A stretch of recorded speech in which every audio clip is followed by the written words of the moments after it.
விலைவாசி உயர்வை போலவே நீண்ட காலமாக தமிழக மக்களை வாட்டி வதைத்து வருவதில் மின்வெட்டுக்கு மிக முக்கிய பங்கிருக்கிறது.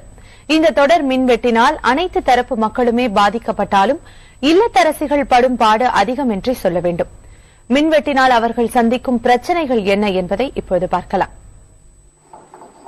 மிக்சி கிரைண்டர் இருந்தும் இவர் அம்மிக்கல்லில் சட்னி தயாரிப்பதற்கான காரணத்தை சொல்ல வேண்டும் என்பதே இல்லை. இந்த சிரமம் இவருக்கு மட்டுமல்ல, தமிழகத்தின் ஏராளமான இல்லத்தரசிகளும் இதுபோன்ற சிரமத்தை தான் தினம் தினம் எதிர்கொண்டு வருகிறார்கள். வாஷிங் மிஷின் இருந்தும் கைகளால் துணி துவைக்க வேண்டிய நிலை, மின் மோட்டார் இருந்தும் கைகளால் நீர் இறைக்க வேண்டிய அவசியம், பல வகைகளில் கை கொடுக்கும் பிரிட்ஜை பயன்படுத்த முடியாத பரிதாபம் என மின்வெட்டால் இல்லத்தரசிகள் படும் துயர் ஏராளம்.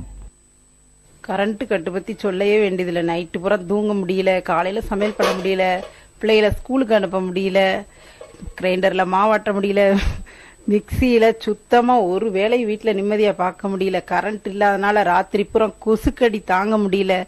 இந்தியாவில நம்ம தமிழகத்துலதான் இந்த மாதிரி கரண்ட் கட்ட நான் பாத்திருக்கேன். கரண்ட் கட் ஆகிறதுனால மிக்சி கிரைண்டர் இருந்தும் அம்மியில சட்னி அரைக்கிற மாதிரி இருக்கு. பிள்ளைங்களுக்கு கஷ்டமாயி போகுது கரண்ட் கட் ஆகுறதுனால. இது டெய்லியும் அம்மியிலே அரைக்க முடியல, பொடி ஒவ்வொரு நேரம் கொடுத்து விடுறோம். நைட்ல கரண்ட் கட் ஆகிறதுனால பிள்ளைங்க காலைல எந்திரிக்க மாட்டேங்கிறாங்க, 8 மணி வரைக்கும் தூங்குறாங்க. காலைல சட்னியை அரைக்க முடிய மாட்டேங்குது, இட்லி தோசையை சாப்பிட்றதே மறந்து போயிட மாட்டேங்குது எங்களுக்கு. பிரச்சனைகள் எவ்வளவுதான் இருந்தாலும் குழந்தைகளை குறித்த நேரத்திற்குள் பள்ளிக்கு அனுப்பியாக வேண்டும்.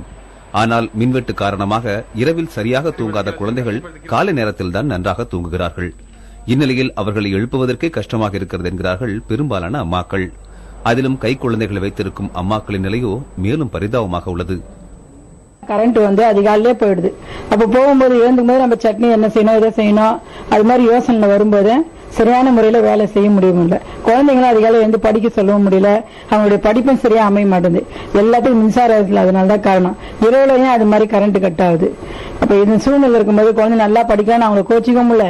எங்காலும் சரியான முறையில அவங்களுக்கு காலங்கத்துல உணவு தயார் பண்ணி திரும்ப ஸ்கூலுக்கு ரெடி பண்ணி அனுப்புறது எல்லா வேலையும் தடையாகுது. 9 மாசமா ஆகுது குழந்தை கரண்ட் எல்லாரும் ரொம்ப சிரமப்படுறா. வீடு ரொம்ப தளம் போட்ட வீடா இருக்கிறதுனால ரொம்ப சிரமமா இருக்கு.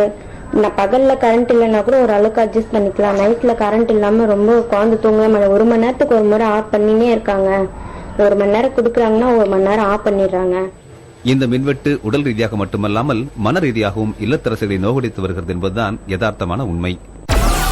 Download Moj.